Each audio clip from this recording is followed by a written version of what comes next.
¿Qué tal amigos? Bienvenidos al programa. Estamos en Red Norte TV. El día de hoy tenemos un programa especial con dos entrevistados. El primero es Renzo Chávez, que es secretario general de la Asociación Nacional de Periodistas, a propósito del Día Internacional de la Libertad de Expresión.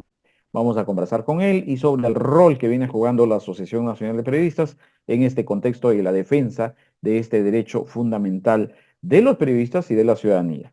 Por otro lado, tenemos la intervención del doctor Gilberto Carrasco Lucero, quien nos va a dar algunos aspectos legales respecto a este viaje del gobernador Jorge Pérez, que se anda haciendo TikToks por China y por Taiwán, ¿no?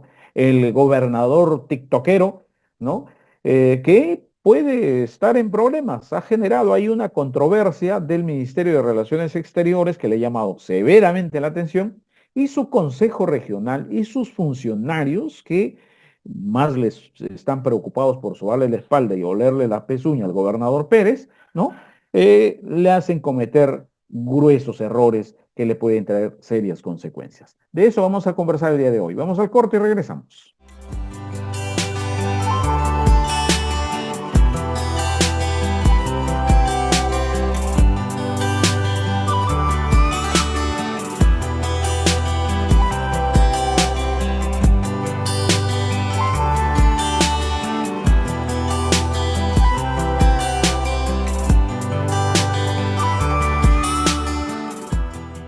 Bien amigos, el día de hoy es el Día Mundial de la Libertad de Expresión, este derecho que tenemos los ciudadanos, todos, no solamente los periodistas, sino los ciudadanos de manera general.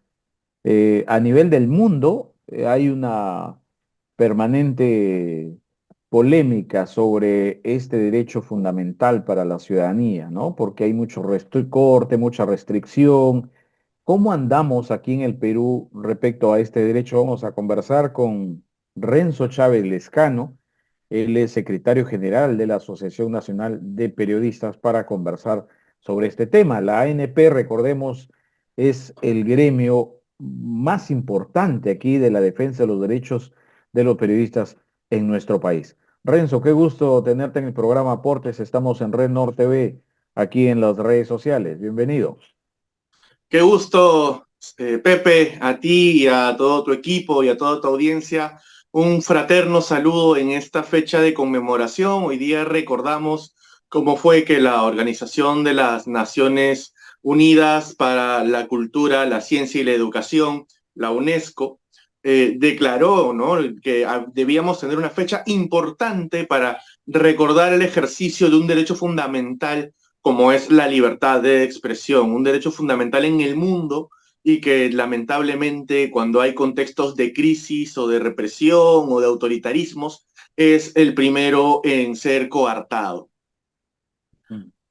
Sí, pues este es el primer derecho que definitivamente tiene mayores problemas y lo que hemos visto en las últimas décadas, ¿no? Cuando hemos tenido gobiernos de corte dictatorial en América Latina y en el mundo en general, lo primero que se ha recortado y se ha impedido es el derecho a la libertad de expresión de la ciudadanía, no solamente de los que hacemos prensa o hacemos periodismo, sino de la ciudadanía en general, porque si cortan la libertad del trabajo periodístico, están cortando pues este derecho a la ciudadanía, ¿no?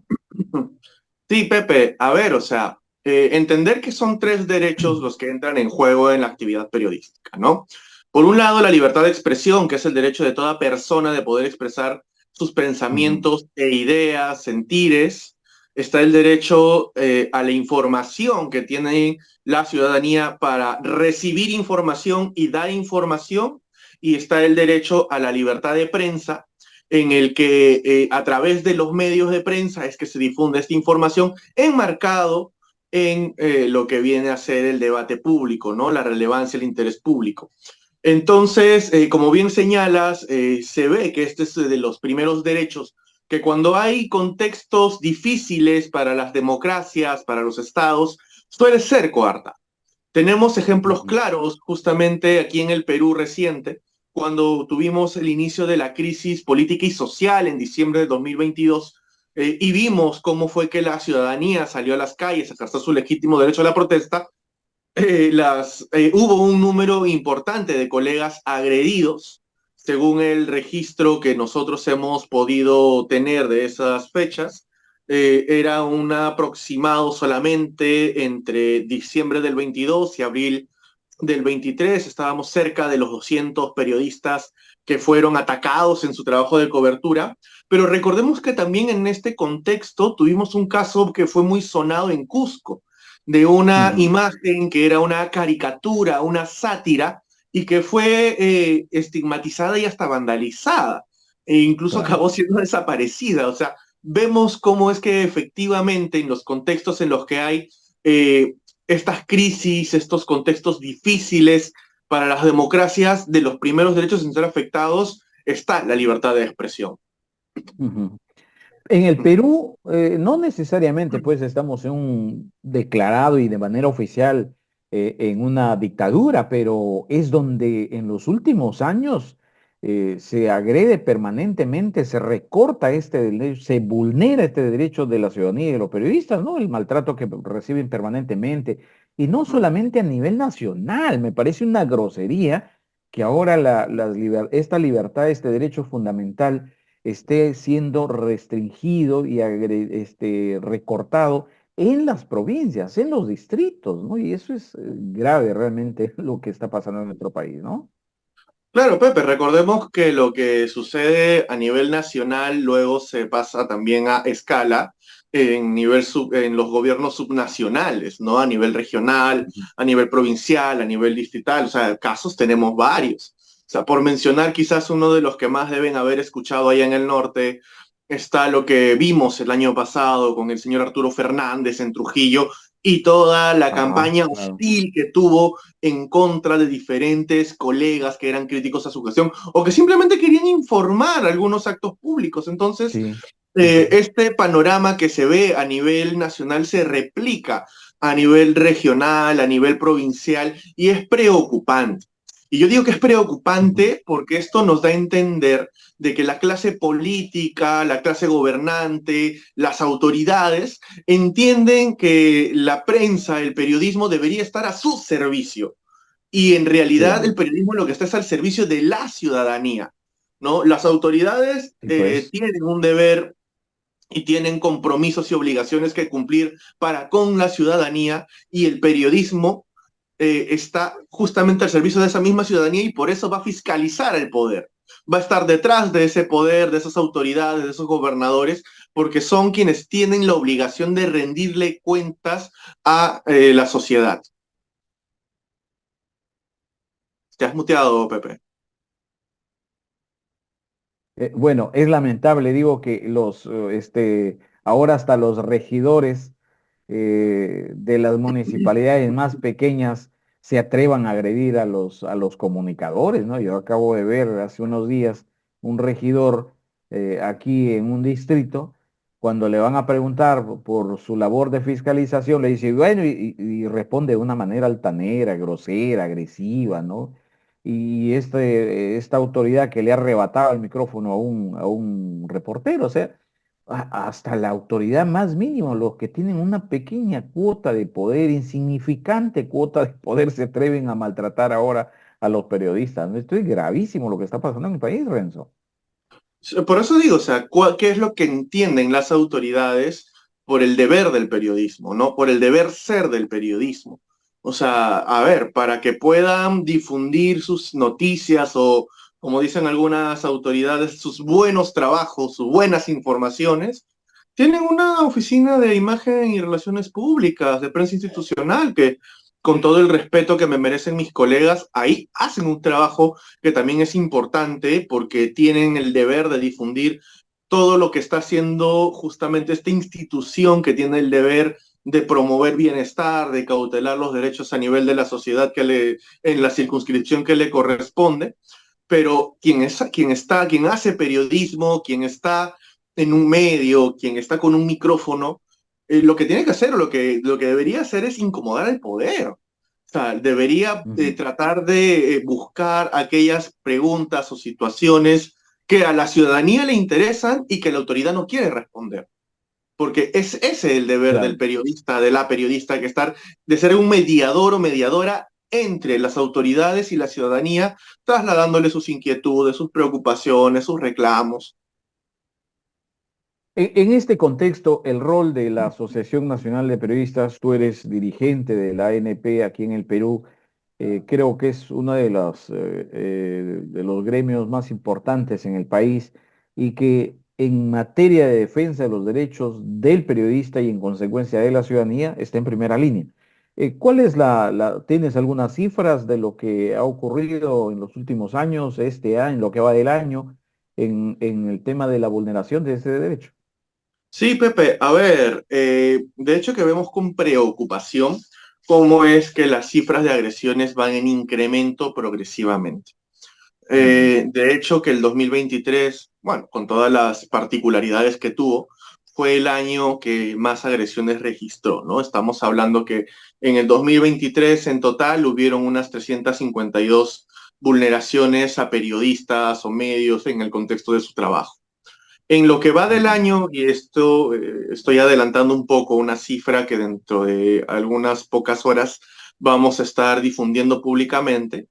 En lo que va del año, hemos registrado ya algo de 119 ataques a periodistas. Uf. Entonces, estamos ante un contexto preocupante, ¿no? O sea, en una democracia, en un Estado de Derecho, uno de los indicadores de que pudiera significar que todo va bien es el respeto al trabajo periodístico, ¿no? Y más bien nosotros estamos en una tendencia en la cual este respeto al trabajo periodístico, estas condiciones mínimas para que se pueda ejercer el trabajo periodístico, se están reduciendo cada vez más, ¿no? Ya la Asociación Nacional de Periodistas del Perú ha venido denunciando desde hace algunos años cómo es que el Perú, el país, se ha vuelto un entorno de riesgo para la actividad periodística. Y es un entorno de riesgo porque recibe ataques de diferentes frentes, de diferentes lados, y pareciera que las y los periodistas estamos solos, ¿no? Y que solo Ujú. tenemos a nuestras instituciones para que en la medida que todos sus esfuerzos, que son grandes, pueden hacer, sean quienes defiendan este trabajo, ¿no? Entonces, vemos por un lado a un ejecutivo que tiene un permanente discurso estigmatizante o que intimida a medios que le pueden ser críticos, vemos a un legislativo que propone normas, proyectos de ley que pretenden intimidar, amordazar o coartar el trabajo periodístico. En el Poder Judicial seguimos observando la instrumentalización de los delitos contra el honor, que son usados más bien para perseguir a periodistas en vez de resarcir honras. A nivel de la fiscalía, estamos viendo en los últimos meses lo que ha sucedido, que es de alguna forma la punta visible de un problema que se ha repetido en algunas provincias y regiones de fiscales que solicitan revelar identidad de fuentes reservadas a periodistas o que les quieren involucrar en procesos en los que no necesariamente tengan algún nivel de involucramiento.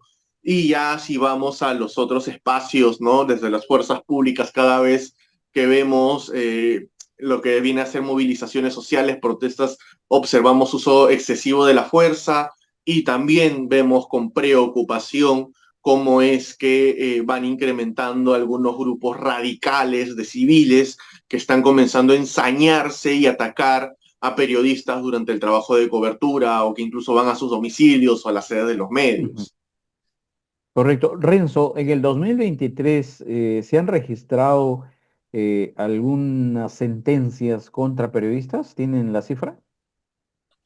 A ver, sentencias como tal el año pasado, afortunadamente, pudiéramos decir que son mínimas, ¿no? Más lo que Ya. tenemos es el uso de la querella como un instrumento de persecución.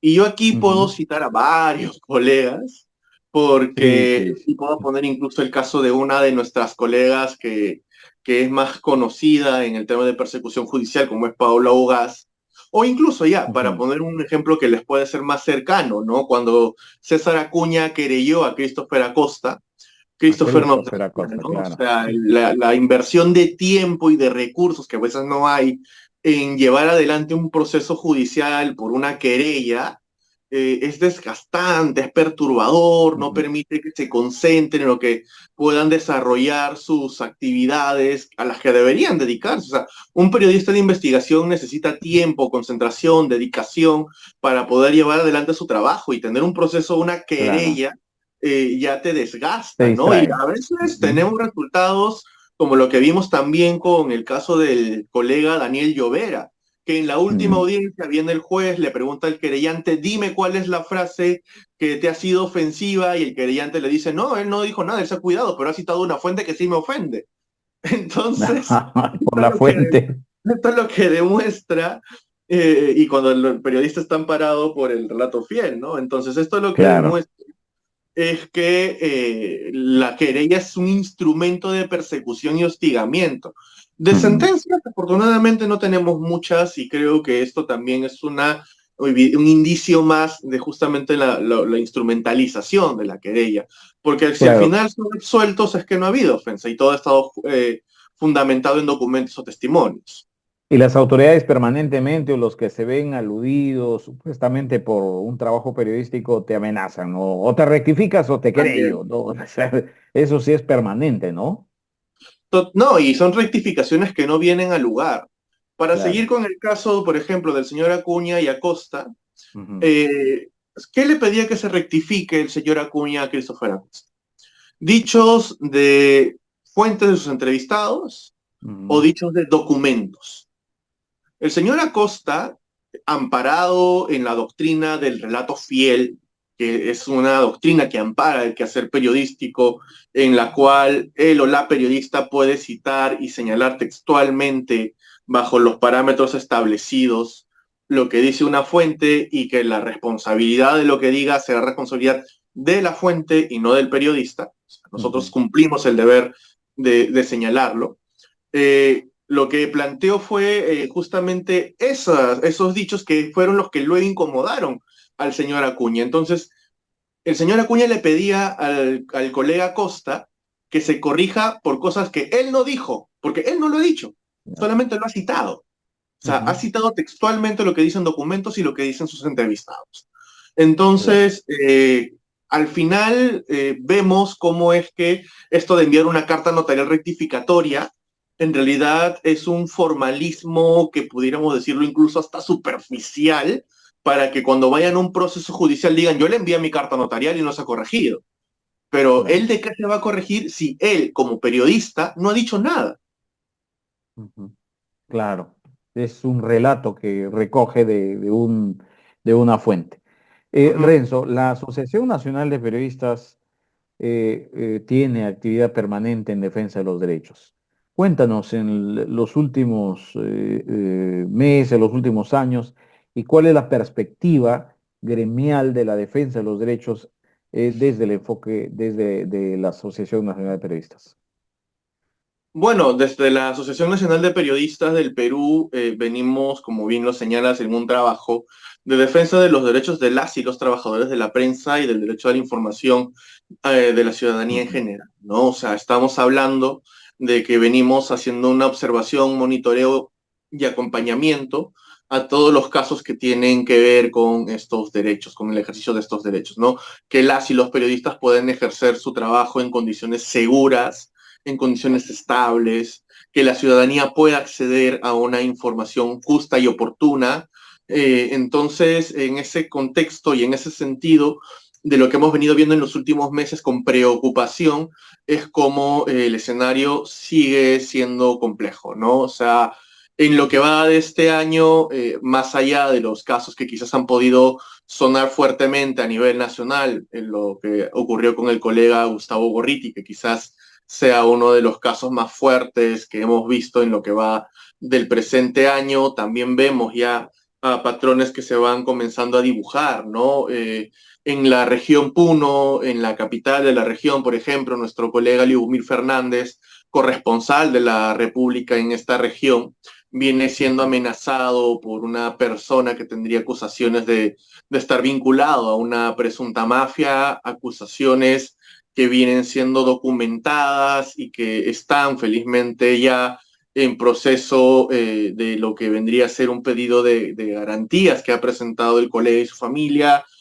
También estamos observando como, por ejemplo, en Cutervo, que es una provincia de la región Cajamarca, el alcalde o algunos funcionarios municipales están comenzando a tener actitudes hostiles en contra de periodistas locales y así podemos seguir reseñando una serie de patrones que se están comenzando a establecer en diferentes circunscripciones, ¿no? O sea, ya digo, lo que ocurre a nivel nacional se replica a nivel regional, provincial o distrital y estamos vigilantes de todo lo que viene ocurriendo ahí. Correcto, Renzo. Y lo último es que la Asociación Nacional de Periodistas está presente en todos los espacios o en la mayoría de los espacios que defienden los derechos del periodista, en este caso la libertad de expresión. Actualmente hay un evento en Chile en donde está Zuliana, la presidenta.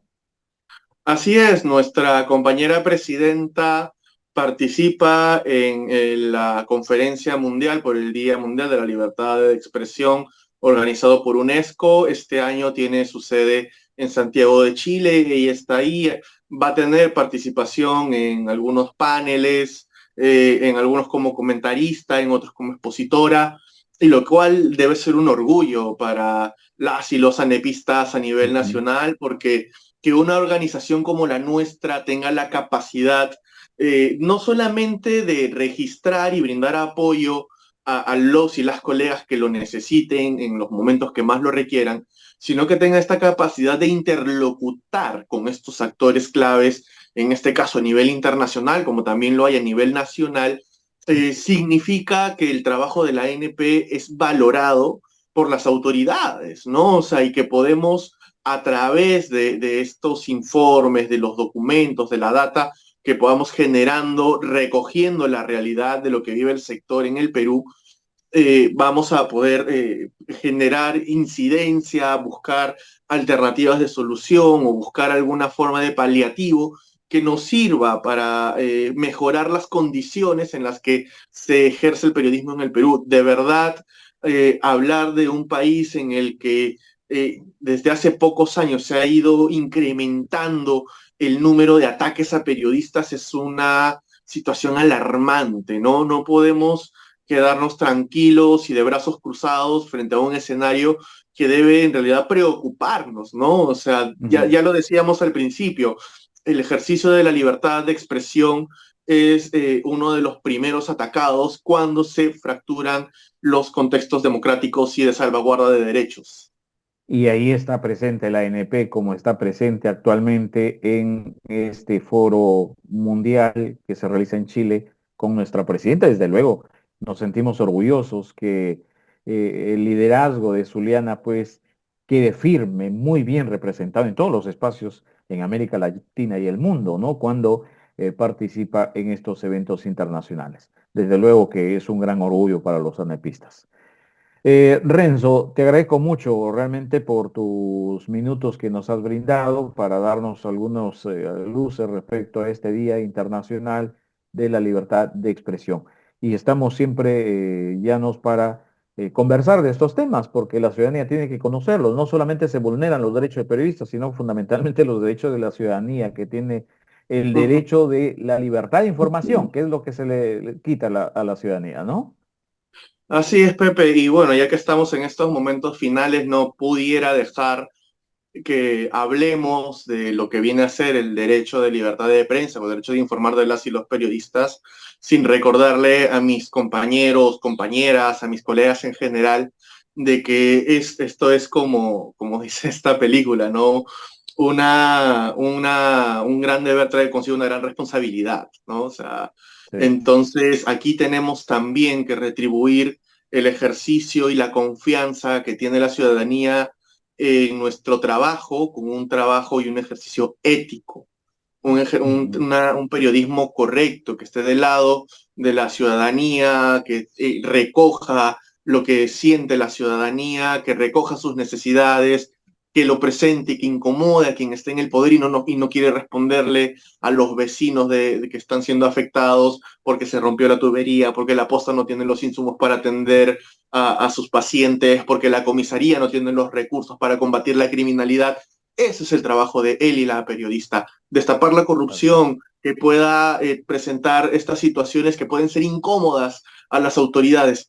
Son situaciones que tienen que ser subsanadas. Ellos tienen el deber de ayudar y de generar las condiciones. Para eso han sido elegidos y elegidas. Y como periodista, nuestro deber será mediar para que este ciudadano, esta ciudadana, que muchas veces está distante y no puede hacer escuchar su voz con estas personas que nos están gobernando, puedan escucharlo, puedan sentirlo y sobre todo puedan darse cuenta que hay una ciudadanía informada que tiene una opinión, una posición y que reclama mejores condiciones de vida. Desde luego que vamos a ser siempre incómodos para los corruptos fundamentalmente. Muchas gracias, Renzo. Esperamos tenerte en otro momento aquí en el programa. A ti, Pepe, muchas gracias por la invitación. Un abrazo fraterno a todos los y las colegas allá en Chiclayo y en la región Lambayeque y en el norte peruano en general. Muchas gracias. Vamos a ir a un corte comercial y regresamos con el programa.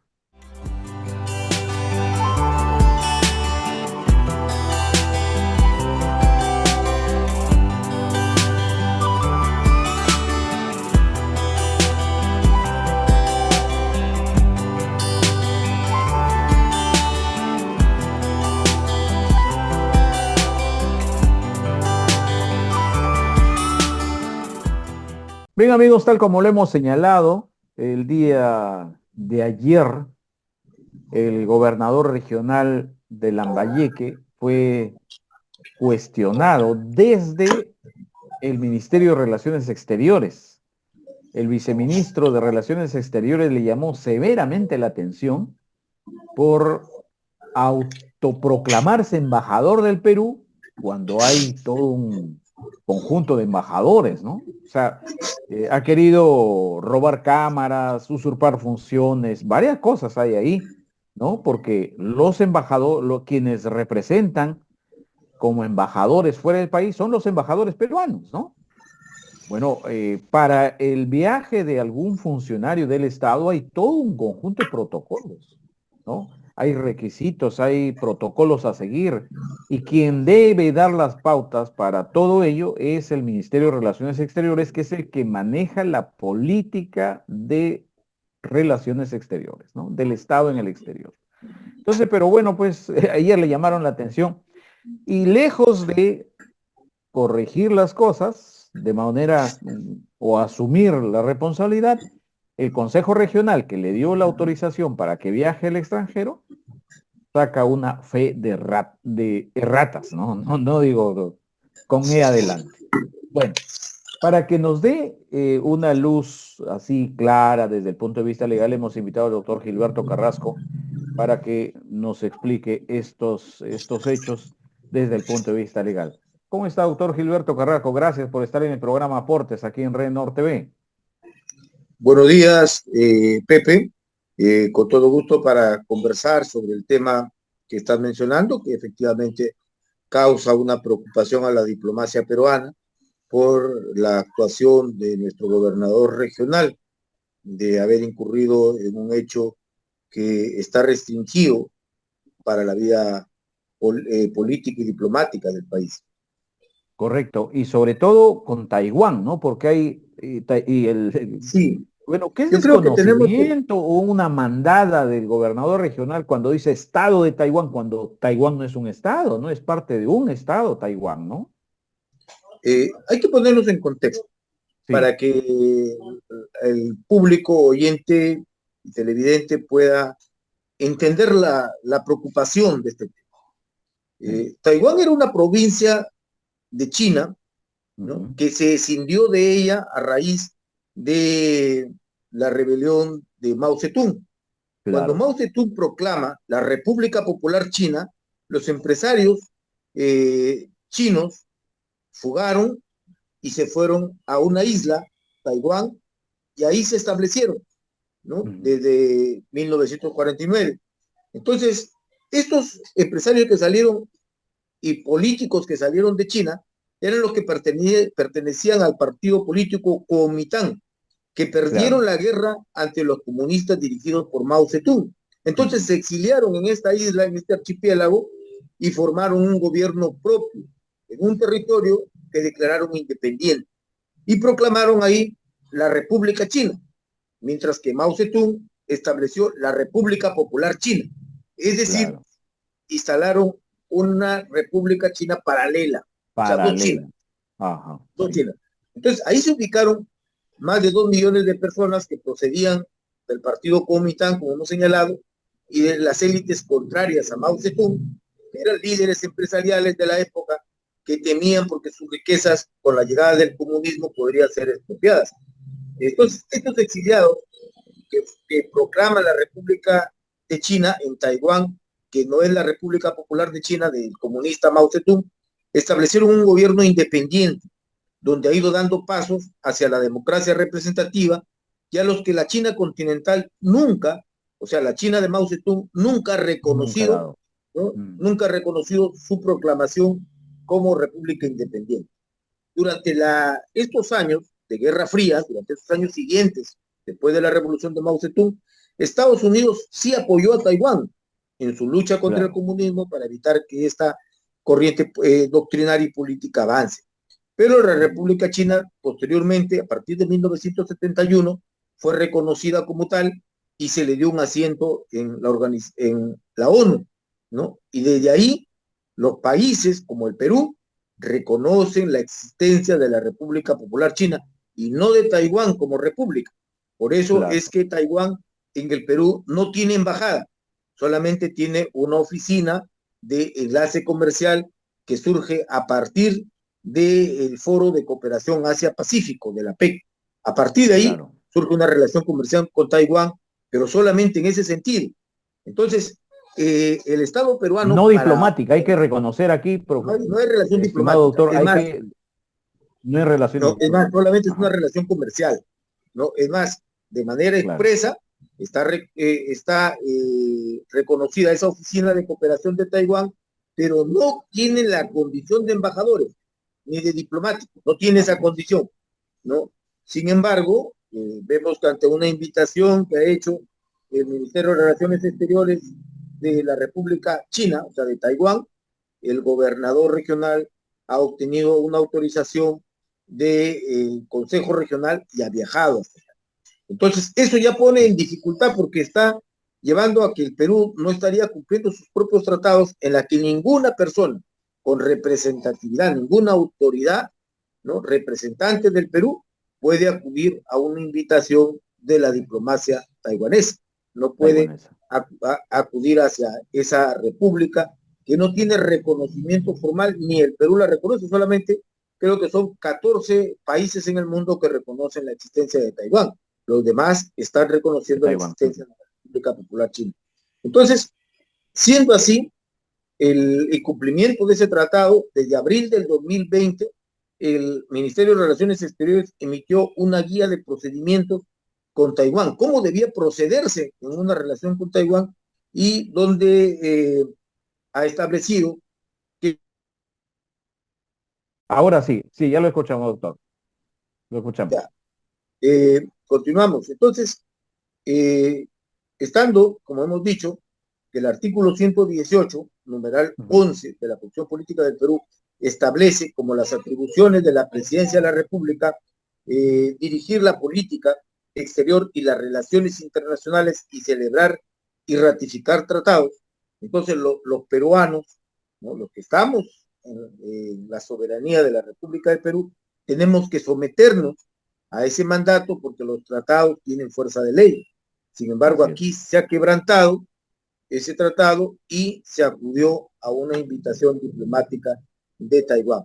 Frente a esa situación, tenemos que destacar que el gobierno, el Consejo Regional, enterado de la llamada de atención que ha hecho el Ministerio de Relaciones Exteriores, ha emitido una fe de ratas que no es tal. Ahí hay una equivocación en el tema. Una fe de ratas es cuando te equivocas en la redacción, ¿no? Claro. Un error que es intrascendente, pero que es necesario precisar. Por ejemplo, hemos puesto 3 de mayo cuando era 4. Entonces rectificamos. En una palabra se agregó una letra más que no correspondía. Bueno, se rectifica eso con una fe de ratas. Es lo que le llaman el error material. El error material. que la ley 27444 regula estas rectificaciones. Pero en la fe de ratas que se ha emitido, no hay esa justificación, sino más bien se justifica en que se ha inducido a error al Consejo Regional.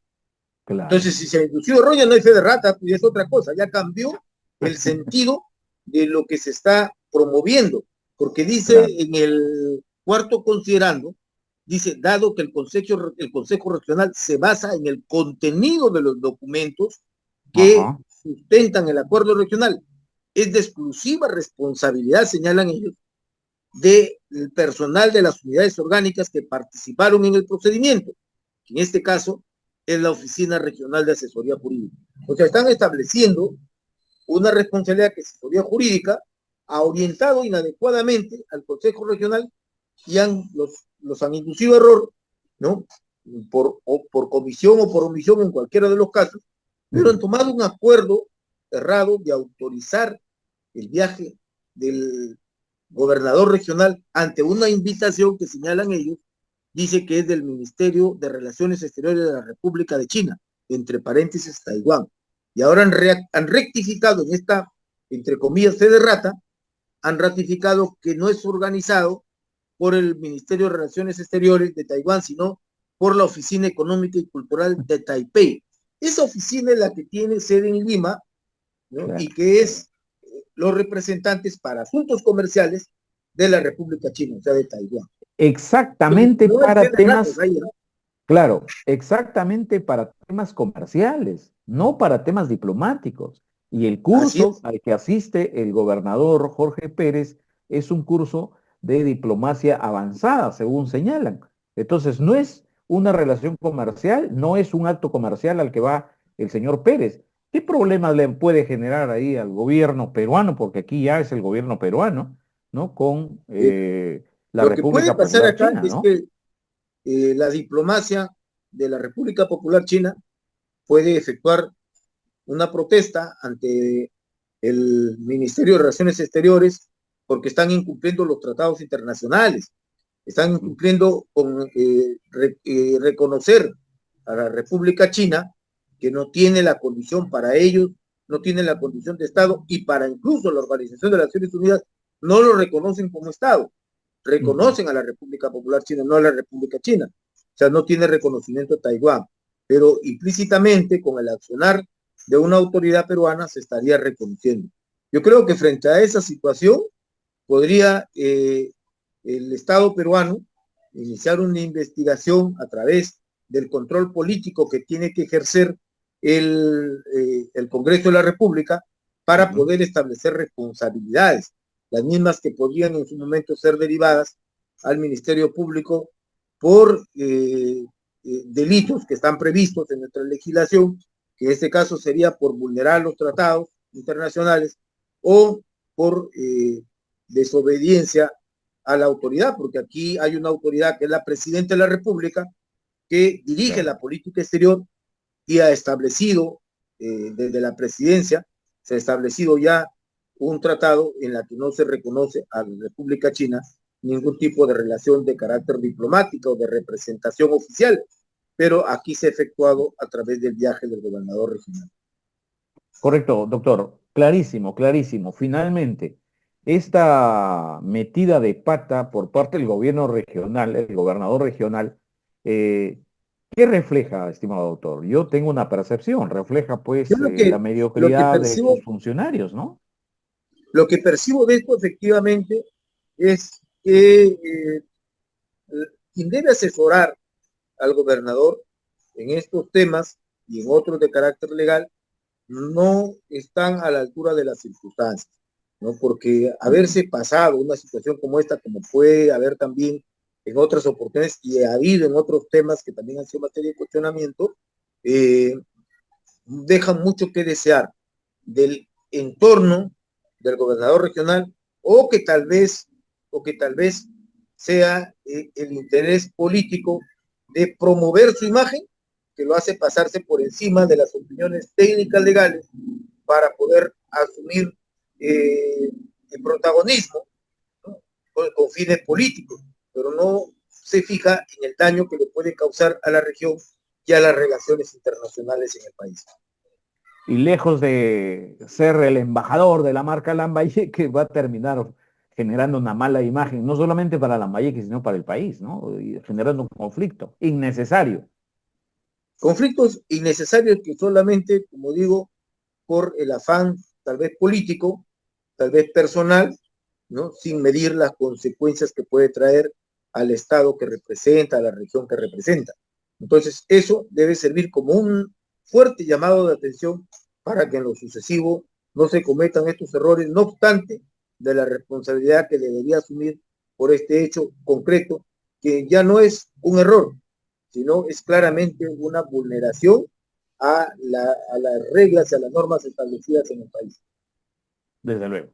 Doctor Gilberto Carrasco, muchas gracias. Esperamos tenerlo en otro momento también aquí en el programa. Gracias por su participación Gracias, y Pepe. esclarecimiento de estos hechos.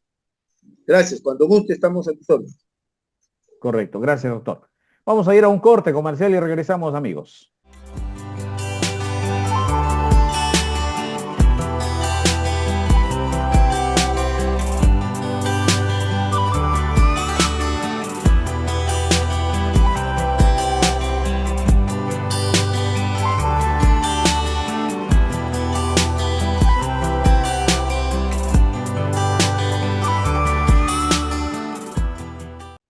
Bien, y en la parte final del programa se nos quedan muchas cosas, desde luego.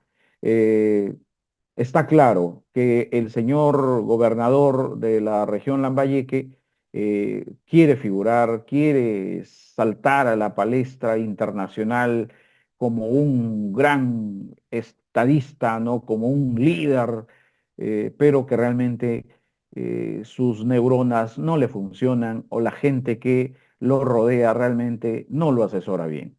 Eso no es una capacidad de gestión, no es una capacidad de liderazgo, es un oportunismo del más barato, del más insignificante, que trata de aprovecharse de las circunstancias, de los recursos del Estado y de la gente que lo rodea, que realmente no le ayuda. De esa mediocridad lo hacen saltar a un error grave que le puede traer serias consecuencias y es lo que tenemos actualmente.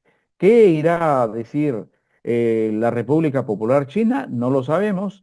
¿Qué irá a decir el Congreso de la República, que es otra sarta de mediocres aquí en el país, ¿no? Y que están sencillamente pensando en llenarse los bolsillos, mientras que la gente en el país está sin empleo, con sueldos miserables, con una situación muy complicada en seguridad ciudadana? Eso es lo que tenemos en el país y tenemos un gobernador pues que está haciendo TikTok fuera del país cuando su situación legal realmente se complica.